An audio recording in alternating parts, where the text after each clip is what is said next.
Hello everyone. Well, this is it. HP finally unveiling its tablet. A little bit too late, I know, but I'm hoping with HP taking its own sweet time, the touchpad will live up to expectations and maybe give its tablet competition something to worry about. And along with the touchpad comes the new smartphones running on the WebOS platform. Will HP measure up? Well, take a look at the products and decide for yourself. Did HP go far enough to make its touchpad better than the iPad or its Android equivalents? First off, the touchpad runs on the WebOS 3.0 platform, something very new to many of us.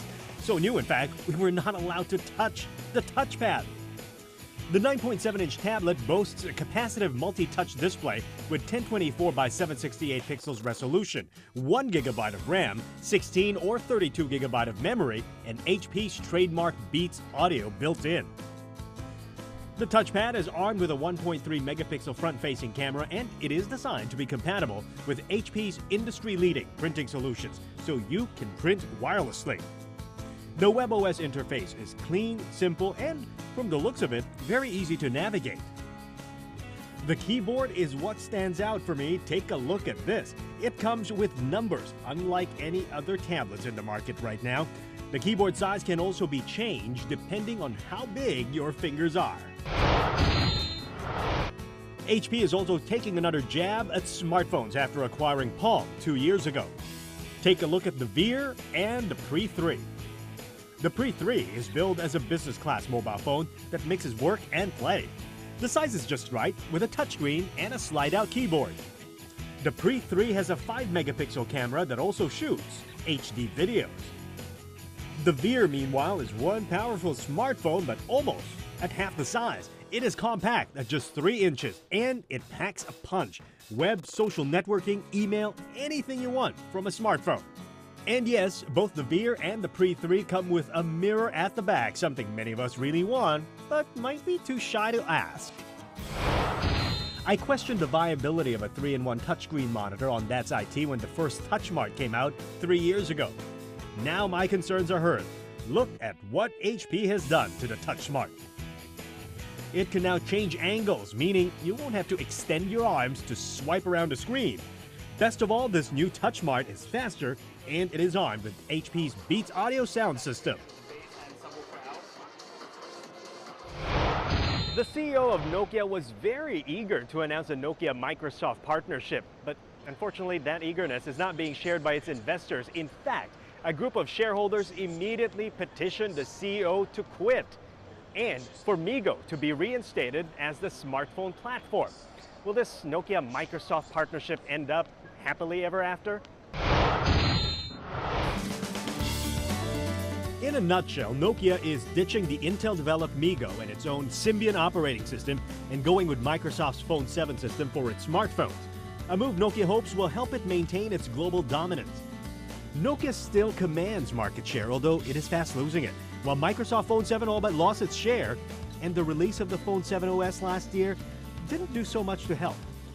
I think the risk and the challenge may be more on the Nokia side, right? If you look at the way Windows Phone is designed, it's very touchy or very hands-on in terms of, you have to have this kind of a screen, it's got to be this kind of an interface and all that kind of stuff, which may cramp Nokia's style a bit. And my worry is that that might make it more difficult for Nokia to innovate on products.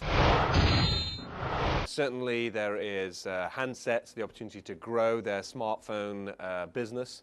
There's also services with search and advertising and location-based services. So it's really a very multifaceted agreement with lots and lots of opportunity. But for both companies to realize the full potential of this marriage, they must act now and be ready to flood the market with cutting-edge mobile devices before the next iPhone, BlackBerry, or Android smartphone hits the market. Believe me, the team is feeling the pressure to make that something that happens in 2011, but that's not a firm commitment. We'll make that commitment very close to when we have it available. In the meantime, Nokia says it will continue using its Symbian OS for lower-end phones, but the OV store will be absorbed into the Microsoft marketplace. Watch this space for future developments. There is a car out there that can drive itself. Nope, it's got nothing to do with KITT or the Knight Rider, not even the Transformers. It is stuff of science fiction, but in Italy, fiction is fast becoming fact. Believe it or not, this van is driving itself without the help of any remote controls. It is equipped with 4 laser scanners and 7 video cameras that work together to detect and help avoid obstacles.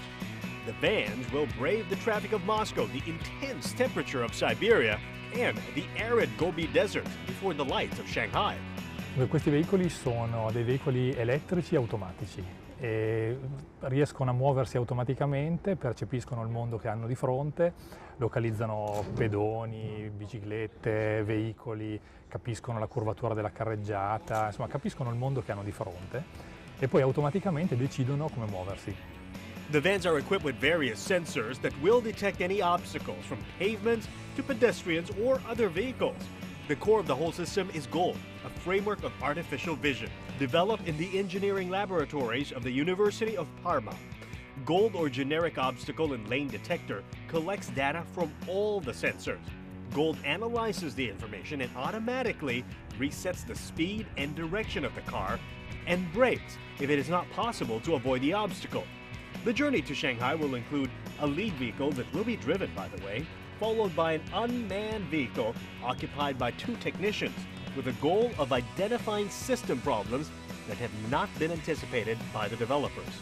The driverless van takes the cue from the lead van on the route, but will have to respond on its own to any dangers that may emerge. And that's Innovation this week. If you'd like to keep in touch with us, always visit us on our Facebook page and follow us on Twitter. I'm Timothy Go. That's it.